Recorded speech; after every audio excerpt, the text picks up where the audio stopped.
नमस्कार प्रिय दर्शकों, आज का दिव्य महाप्रयोग केवल कहूंगा दिव्य है तो यह गलत होगा।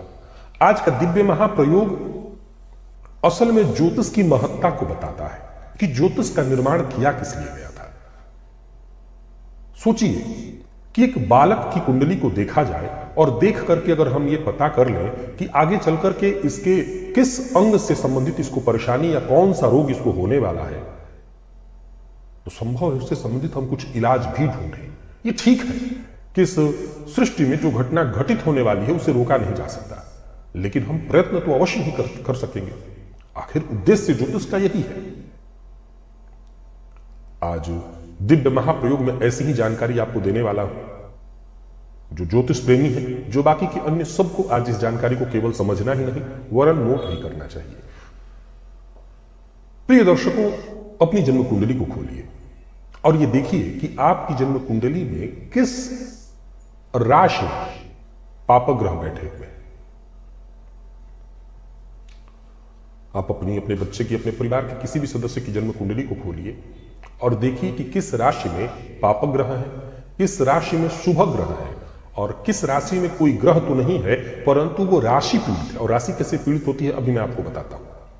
पहले आपको यह हमेशा याद रखना है कि राशियों का जो विभाजन जन्म कुंडली के जो आप 12 भाव देखते हैं, इन 12 भावों को कालपुरुष की कुंडली में, जो अगर आप मेष लग्न की कुंडली बनाते हैं तो कालपुरुष की कुंडली बन जाती है। तो उसमें प्रत्येक राशि का कहां किस अंग में स्थान रखा गया है उसे हमेशा याद रखना है। जैसे कालपुरुष का मस्तक या मस्तक में मेष राशि को माना गया है, मुख में वृषभ को माना गया है, छाती में मिथुन को और हृदय में कर्क को माना गया है, पेट में सिंह को माना गया है तो कमर में कन्या को, कालपुरुष के नाभि के नीचे तुला को माना गया है तो कालपुरुष के गुप्तांग में वृश्चिक को माना गया है, उरु में धनु को माना गया है तो जंघा में मकर को माना गया है, घुटना और घुटने से थोड़े नीचे का जो हिस्सा होता है उसमें कुंभ को, और पैर के नीचे का जो हिस्सा है जो पंजा इत्यादि है उसमें मीन राशि को माना गया है। ये बात हमेशा ध्यान में भी रखना है और नोट करके भी रखना है। अब आगे इससे मैं थोड़ी सी आपको जानकारी और दूं, लेकिन उससे पहले ये बता दूं कि आप अपनी जन्म कुंडली को खोलिए और देखिए जन्म कुंडली में जन्म काल में जो राशि, आपने 12 राशियों के नाम और कालपुरुष के अंगों में इन्हें समझ लिया। अब जो राशि शुभ अवस्था में है, अब वो शुभ कैसे होगी, तो उस पर शुभ ग्रह की दृष्टि हो अथवा उसमें शुभ ग्रह विराजमान हो तो आप अभी के अभी आजमा करके देखिए, वो अंग आपका पुष्ट होगा, वो अंग आपका स्वस्थ होगा, उस अंग से संबंधित आपको कोई पीड़ा नहीं होगी। और वहीं जिस राशि में पापग्रह बैठे हो या जो राशि पीड़ित हो, आप अभी के अभी आजमा करके नोट करके देखिए, आपका वो अंग कहीं ना कहीं किसी न किसी तरह से कमजोर होगा। अब कोई राशि कैसे मजबूत और कमजोर होती है ये भी जानिए। जन्म कुंडली के 12 भावों में जरूरी नहीं है हर भाव में, क्योंकि ग्रह तो 9 ही है, और जरूरी नहीं कि हर भाव में हर राशि में कोई ग्रह हो। अब मान लिया जाए आप किसी भी राशि को ले लीजिए। मैं एक सरल उदाहरण देता हूं कि सिंह को कहां बताया था मैंने, पेट में बताया था। सिंह राशि को पेट में, आज के समय में बहुतायत लोग पेट के रोगी होते हैं, या आप किसी को दंत रोगी ले लीजिए, आज के समय में बहुतायत लोग दंत रोगी होते हैं। तो दंत कहां पाया जाएगा, तो मुख में। मुख कहां था, तो कालपुरुष का वृषभ द्वितीय भाव था, वृषभ राशि। आप किसी भी एक राशि को उदाहरण स्वरूप ले लीजिए। अगर आप देखें तो सिंह राशि में जैसे देवगुरु के बृहस्पति की दृष्टि पड़ रही हो इस राशि पर, अथवा स्वयं देवगुरु बृहस्पति अथवा शुक्र अथवा चंद्र पूर्णिमा के आसपास के या शुक्ल पक्ष के बलि चंद्रमा बैठे हो, पापग्रह से युक्त न होकर के बुध बैठे हो, ये भाव जहां भी ये सिंह राशि बनी हुई है उसके दोनों ओर पापग्रह न हो, यानी पापकर्तरी में ये राशि ना आ रही हो, तो आप आजमा करके देख सकते हैं कि ऐसे जातक को पेट का रोग नहीं होगा, हो ही नहीं सकता। अब एक और उदाहरण से समझिए, इस राशि का राशिपति कौन बनता है, इस राशि का राशिपति सूर्य बनते हैं। अब अगर सूर्य भी पीड़ित नहीं हुए तो इसमें कहीं कोई दो मत नहीं कि ऐसा जातक पत्थर भी खाए तो उसको कोई फर्क नहीं पड़ता, आम आदमी एक समोसा भी जाकर के खा ले तो जूझ जाएगा। समझ गए आप, इसको आजमा के देखने वाली बात है, ये कोई बहुत दूर की बात नहीं है। अब यहां एक और पॉइंट है, जरा नोट करिए। मेष, वृषभ, मिथुन, कर्क, धनु और मकर, ये जो 6 राशियां हैं ये रात्रि बनी है।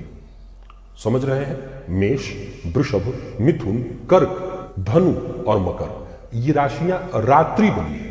अर्थात जब रात्रि में जन्म हो तो ये राशियां बली हो जाती हैं। मीन राशि उभय बली है, यानी दिन और रात दोनों में ये बराबर ही बलवान होती है। अर्थात मीन का अर्थ होता है पंजा, पैर का जो पंजा है, तो ये दोनों ही समय में बली होती है। बस ये देखना है कि अगर कहीं मीन राशि में पाप ग्रह बैठेंगे तो पंजों में दर्द शुरू हो जाएगा, उंगलियों से संबंधित परेशानी आएगी, उंगलियां कमजोर हो, टेढ़ी मेढ़ी हो। लेकिन यही मीन राशि में अगर कोई पापा ग्रह नहीं बैठा है, शुभ ग्रह बैठा है, इसके गुरु स्वामी जो गुरु है वो बली है, इस पर किसी पापा ग्रह की दृष्टि नहीं है, तो आप किसी ऐसे व्यक्ति का पैर ही उठा करके देख लीजिए, पैर उसका बेहद खूबसूरत होगा। एक उदाहरण, ये उभयचर राशि इसलिए समझाया। और बाकी की जो 5 राशियां बची वो कौन कौन सी हैं, तो ये दिन बली राशियां हैं, अर्थात ये दिन में बली होती है। कौन कौन है ये राशियां, तो ये सिंह है, ये कन्या है, ये तुला है, ये वृश्चिक है, ये कुंभ है, और ये जो 5 राशियां हैं ये दिन में बली होती है। तो वो राशियां रात्रि में और ये राशियां दिन में बली होती हैं। अब एक उदाहरण से और समझिए, आज के समय में बहुत लोगों को हार्ट अटैक आता है। अब आप जन्म कुंडली में जरा कर्क राशि को ढूंढिए, अभी से आपको पता चल जाएगा कि आपको कभी हार्ट अटैक आना भी है या नहीं आना है। आप अपनी जन्म कुंडली में कर्क राशि को ढूंढिए, कहां है, कर्क राशि में कौन ग्रह बैठा है। ऐसा नहीं है कि कर्क राशि में शनि बैठे हैं तो ऐसे लोगों को हार्ट अटैक आ जाएगा ना। किसी भी घटना के घटने में एक नहीं कई एक कारण होता है, तब जाकर के घटना घटित होती है। अब मान लिया जाए कि कर्क राशि जहां जन्म कुंडली की बनी है वहां पर शनिदेव अथवा राहु बैठे हैं। अब इसके बाद आपकी जन्म कुंडली के, अच्छा वो राशि तो ऐसे बैठने के कारण पीड़ित हो गई, चंद्रमा भी आपके पीड़ित है थोड़े, किसी भी तरह से, या तो कृष्ण पक्ष हो या किसी तरह से वो पीड़ित हो। 1 2 तीसरा, आपका चौथा भाव बताया था, कालपुरुष की कुंडली बनाएंगे तो चौथे भाव में कर्क राशि आएगी जो कि हृदय है, चौथा भाव भी पीड़ित हो जाए। अब आप नोट कर लीजिए, हार्ट अटैक में सूर्य भी कारण माने गए हैं, लेकिन मैं सिर्फ इतने ही 3 पॉइंट पर आपको बता दूं कि नोट कर लीजिए, ऐसे जातक के जीवन काल में हार्ट अटैक की संभावना बनी रहेगी। अब हमें इतना ही ध्यान रखना है कि वो काल कब आए। अब वो काल कब आए ये निसंदेह एक ज्योतिष का बृहद गणना का विषय है। जब हम ये जान लें कि वो कौन सा काल होगा जब जातक को हार्ट अटैक आएगा, या मेष राशि में पाप ग्रह है तो सरदर्द से संबंधित उसको परेशानी होगी, या ब्रेन से संबंधित कोई परेशानी होगी, ब्रेन में कोई सर्जरी करनी पड़ सकती है, ब्रेन से संबंधित कोई स्ट्रोक आ सकता है उसको, या वहां पर हो सकता है, प्रायः ब्रेन में देखा जाए तो कई बार फुटबॉल टाइप का या छोटा सा गेंद टाइप का कुछ बन जाता है घाव। तो ऐसी कोई परेशानी आए तो हम मेष राशि से इसको जानेंगे। अब कब होगा ये, जैसा हमने कहा, ये ज्योतिष का विषय है और मैं भविष्य में इस पर एक कार्यक्रम करके आपको समझाऊंगा कि हम वो टाइम कैसे ढूंढें कि किस टाइम में एक घटना घटित होने वाली है। नोट कर लीजिए आज के इस विषय को, और इतना तो कम से कम आप सदैव याद रखिए। अभी के लिए बस इतना ही, इजाजत दीजिए, पुनः मुलाकात होगी। तब तक के लिए नमस्कार।